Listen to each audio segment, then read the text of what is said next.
Halo, selamat pagi anak-anak semuanya. Kita bertemu lagi dalam pelajaran agama Katolik kelas 4. Kita hari ini belajar tentang ungkapan syukur tokoh-tokoh perjanjian lama.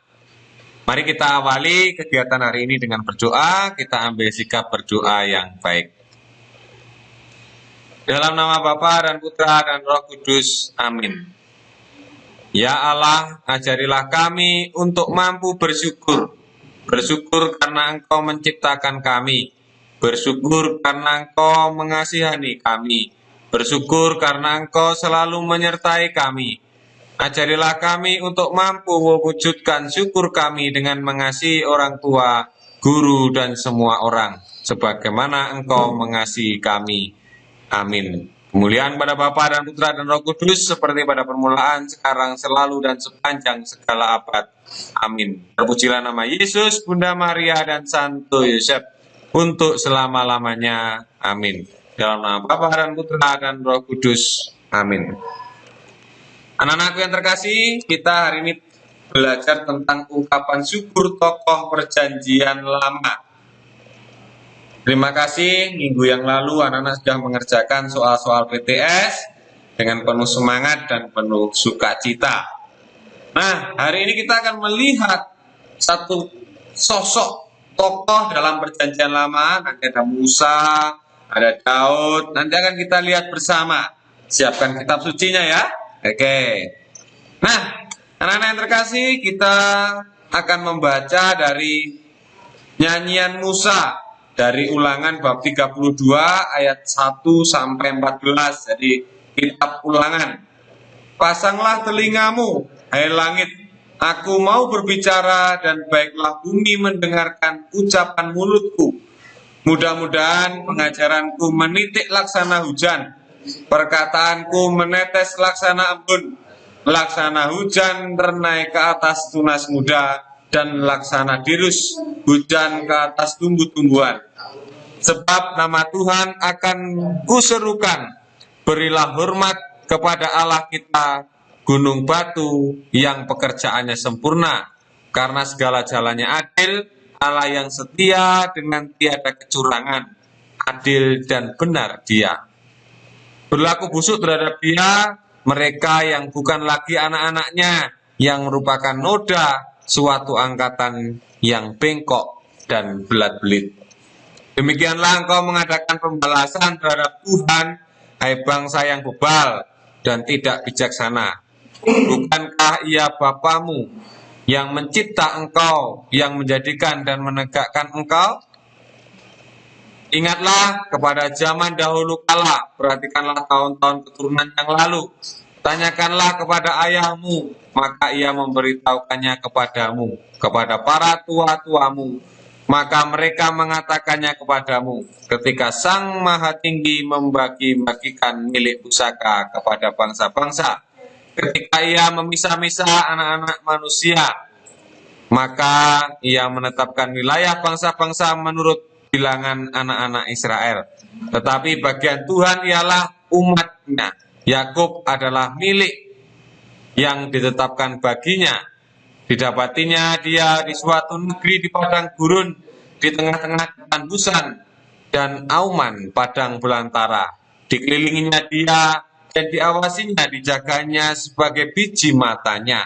Laksana Raja Wali menggoyang bangkitkan isi sarangnya, melayang-layang di atas anak-anaknya, mengembangkan sayapnya, menampung seekor dan mendukungnya di atas kepaknya. Demikianlah Tuhan sendiri menuntun dia, dan tidak ada Allah asing menyertai dia. Dibuatnya dia berkendaraan mengatasi bukit-bukit di bumi dan memakan hasil dari ladang. Dibuatnya dia mengisap madu dari bukit batu dan minyak dari gunung batu yang keras. Jadi dari lembu sapi dan susu kambing domba, dengan lemak anak-anak domba dan domba-domba jantan, dari basan dan kambing-kambing jantan dengan gandum yang terbaik, juga darah buah anggur yang berbuih engkau minum. Anak-anakku yang terkasih, kita tadi sudah bersama-sama mendengarkan satu kisah di mana memasuki usia tuanya dan menjelang wafatnya Musa mengenang kembali perjalanan hidup bangsa Israel. Jadi Musa mengenang kembali perjalanan hidup bangsa Israel. Perjalanan sejarah di mana Allah tetap setia kepada umatnya. Jadi Allah itu tetap setia kepada umatnya.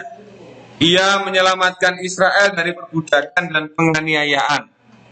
Allah yang menyelamatkan, membimbing dan menuntun Israel menuju tanah yang dijanjikannya. Di mana tanah yang dijanjikan itu?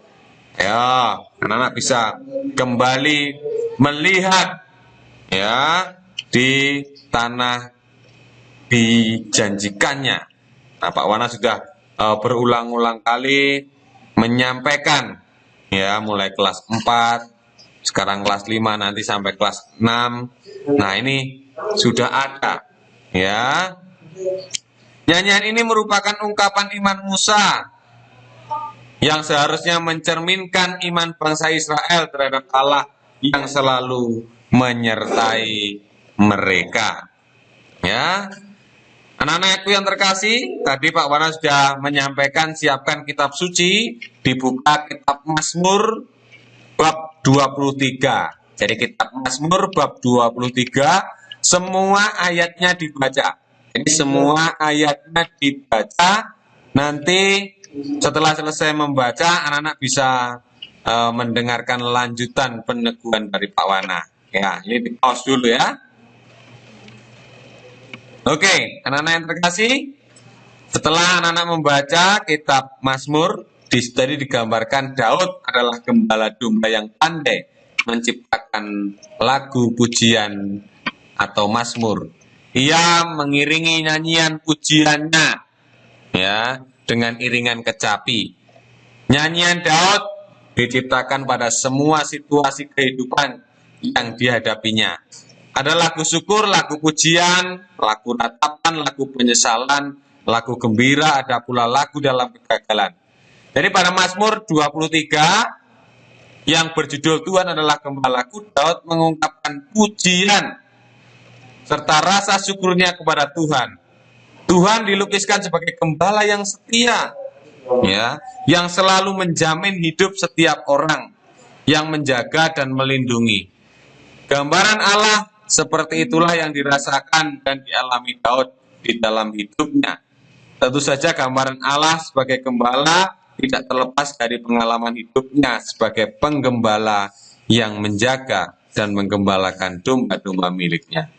Nah, dalam kitab suci perjanjian lama, umat pilihan Allah itu bangsa Israel menuju ke tanah terjanji, yaitu tanah Kanaan.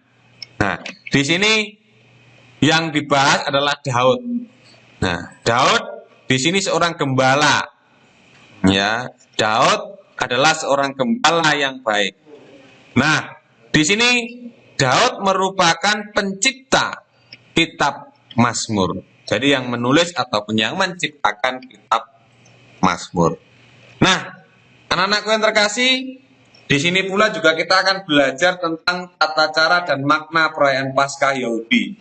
Nah, setelah ini kita akan merayakan Paskah.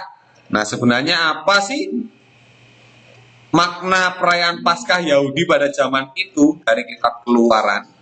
Nah, jadi kalau dalam konteks perjanjian baru, Paskah itu kan merupakan kebangkitan Yesus. Nah, kita sekarang lihat dalam konteks perjanjian lama. Dalam konteks perjanjian lama, Paskah itu apa? Nah, dasarnya adalah kitab Keluaran bab 12 ayat 1 sampai 12. Nah, perayaan Paskah Yahudi merupakan perayaan syukur bangsa Israel. Jadi di dalam kitab Keluaran bab 12 ayat 1 sampai 20 itu digambarkan bahwa perayaan Paskah Yahudi merupakan perayaan syukur bangsa Israel.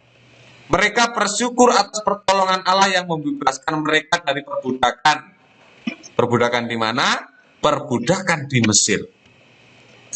Peristiwa pembebasan tersebut dirayakan setiap tahun sebagai perayaan syukur seluruh bangsa dalam bentuk perjamuan syukur yang dilakukan secara bersama-sama. Perjamuan makan Paskah terdiri dari perjamuan makan daging domba yang telah dipersiapkan menurut peraturan Tuhan. Daging tersebut dimakan bersama roti tidak beragi dan sayur pahit dengan cara makan yang terburu-buru. Nah, ini merupakan contoh perayaan Paskah Yahudi. Nah, jadi perayaan Paskah Yahudi itu adalah perayaan syukur bangsa Israel. Nah, anak-anakku yang terkasih, jika kita mengingat dan mengenang kembali pengalaman hidup kita, hal-hal baik yang pantas kita syukuri. Ya, jadi hal-hal baik apa yang pantas kita syukuri? Banyak sekali ya. Ungkapkan rasa syukurmu dalam bentuk doa, nyanyian, puisi, dan niat untuk bertindak. Jadi kita memiliki niat untuk bertindak menjadi lebih baik. Anak-anakku yang terkasih, kita renungkan sejenak perbuatan-perbuatan baik apa yang sudah kita lakukan. Ungkapan syukur kita melalui apa? Melalui doa, melalui nyanyian, atau melalui puisikah? Atau melalui tindakan nyata? Anak-anakku yang terkasih, mari kita setelah merenungkan, kita akhiri kegiatan hari ini dengan berdoa. Kita siapkan hati kita untuk berdoa. Semua anak-anak berdoa dalam hatinya masing-masing. Marilah berdoa dalam nama Bapa dan Putra dan Roh Kudus. Amin.